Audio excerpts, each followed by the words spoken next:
अब जो net metering की पॉलिसीज़ में चेंजेज़ आ रही हैं, उसके बारे में हम आपको इन्फॉर्मेशन देते हैं क्योंकि मार्केट में इससे रिलेटेड बहुत ज़्यादा मिसलीडिंग इन्फॉर्मेशन मिल रही है।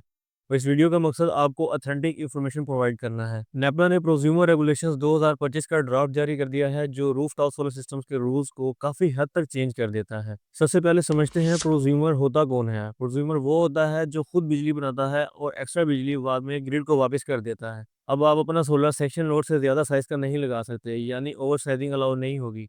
इसका मतलब है कि अगर आपका मीटर 10 किलोवाट का है तो सोलर सिस्टम भी इसी लिमिट के अंदर होगा। अगर किसी एरिया का ट्रांसफार्मर पहले ही 80% से ज़्यादा लोड पर चल रहा है तो उस एरिया में नई नेट मीटरिंग या नेट बिलिंग अलाउड नहीं होगी।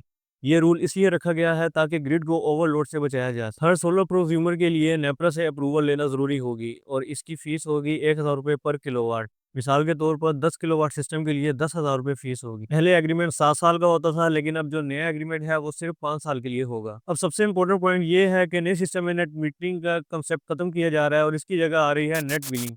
पहले इस यूनिट्स के बदले यूनिट्स एडजस्ट हो जाते थे, पर अब ऐसा नहीं होगा। जो बिजली आप दिन के वक्त ग्रिड पे एक्सपोर्ट करेंगे, जैसा कि आपके सिस्टम ने 100 यूनिट्स दिन में बनाए और 80 यूनिट्स इस्तेमाल कर लिए, तो बाकी के 20 यूनिट्स आप जब ग्रिड को एक्सपोर्ट कर देंगे, तो वो आज से national average purchase price per unit ₹26 के हिसाब से परचेज करेगा और जब रात के वक्त आपको बिजली की ज़रूरत होगी और आप ग्रिड से इम्पोर्ट करेंगे, तो उस पे एज़ पर टैरिफ चार्ज होगा, जो ऑलमोस्ट ₹60 पर यूनिट है। अब सवाल ये है, क्या नेट मीटरिंग यूज़र्स के लिए भी ये रूल होगा?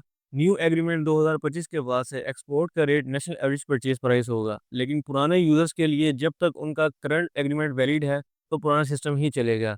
नया एग्रीमेंट होने के बाद से नया रेट अप्लाई होगा। अब अगर आप सोलर सिस्टम लगवाना चाह रहे हैं, तो सिर्फ सिंपल ऑन ग्रिड सिस्टम पर डिपेंड करना ठीक नहीं है, बल्कि बेहतर है हाइब्रिड सोलर सिस्टम लगवाएँ। और अब सोलर लगवाने के लिए सिर्फ सोलर सिस्टम को देखना ही काफ़ी नहीं है, बल्कि रूल्स, बिलिंग और फ्यूचर पॉलिसी को समझना भी बहुत ज़रूरी है, क्योंकि अब सोलर सिर्फ सिस्टम नहीं है, बल्कि एक प्रॉपर फाइनेंशियल डिसीजन बन चुका है।